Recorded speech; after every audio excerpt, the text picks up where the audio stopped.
joining me in the studio right now. Hallie and I were talking a little bit earlier about this story, which is a follow-on one that she did about a month ago. We're going to talk more about it now. Adults with intellectual disabilities gathered yesterday to celebrate their involvement in Ottawa's municipal election. Hallie, and we heard that story from you about a month ago, the young adults attending a program. The whole idea meant to help them gain independence. So, Hallie, just remind us again about what this group is. Men and women in their 20s and 30s mainly, and they attend this program called LiveWorkPlay, which is a non-profit local agency that helps them learn life skills and job skills and independence, as you mentioned. Now, this fall, that meant preparing to cast an informed ballot in the municipal election.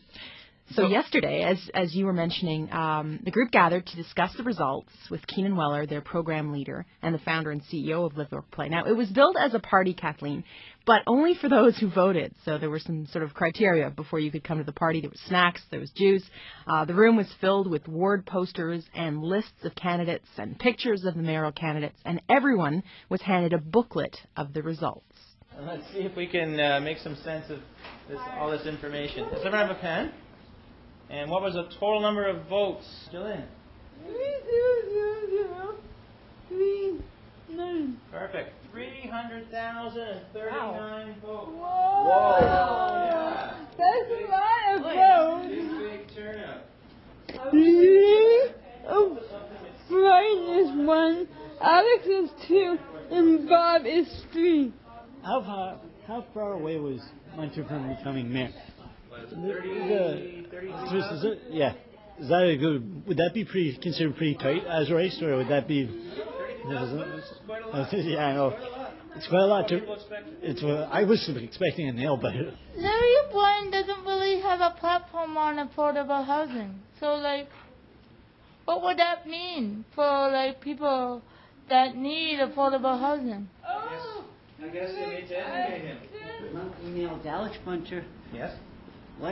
Alex Munter, Diane Deans, Doug Bashara, and the only one that responded was Larry O'Brien with affordable housing. He said it was necessary.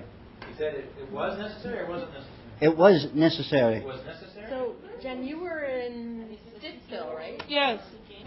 South Quadri win. That's the guy I voted for. So Did you? I'm like, Shad Quadri? yes. That's the guy they call Mr. Tisdale, right? John, we're in your ward. Ward 12. George Padar, Yeah. 46, Yeah. point, Yeah. 72. Okay, and how about Mr. McConville? 45. Yeah. Is that right? There was probably that many people from that ward that went to the hockey game and didn't vote that night. Just think.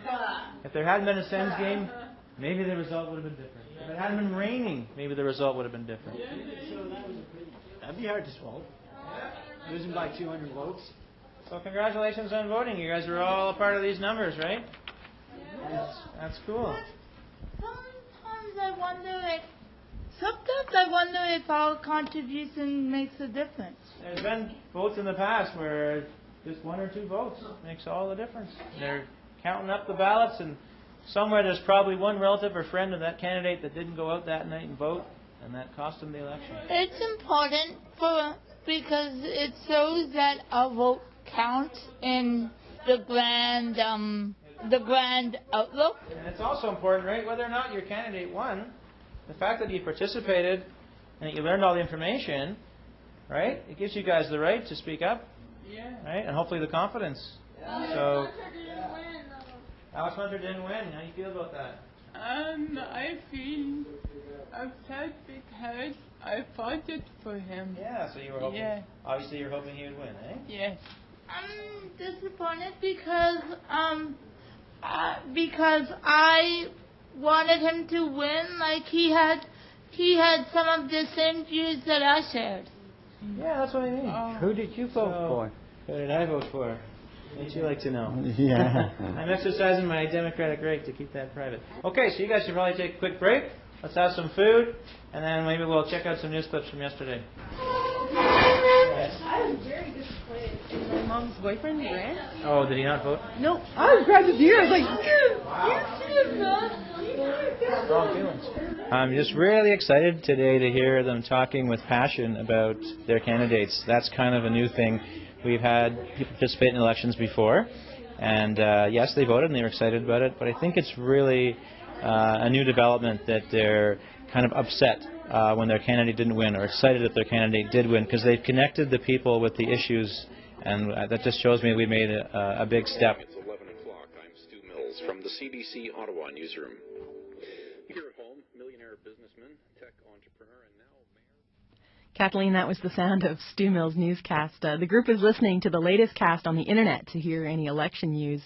And I should say they're planning on continuing to follow municipal politics now that they've studied up on the issues and seen firsthand how they intersect with their lives, especially about affordable housing.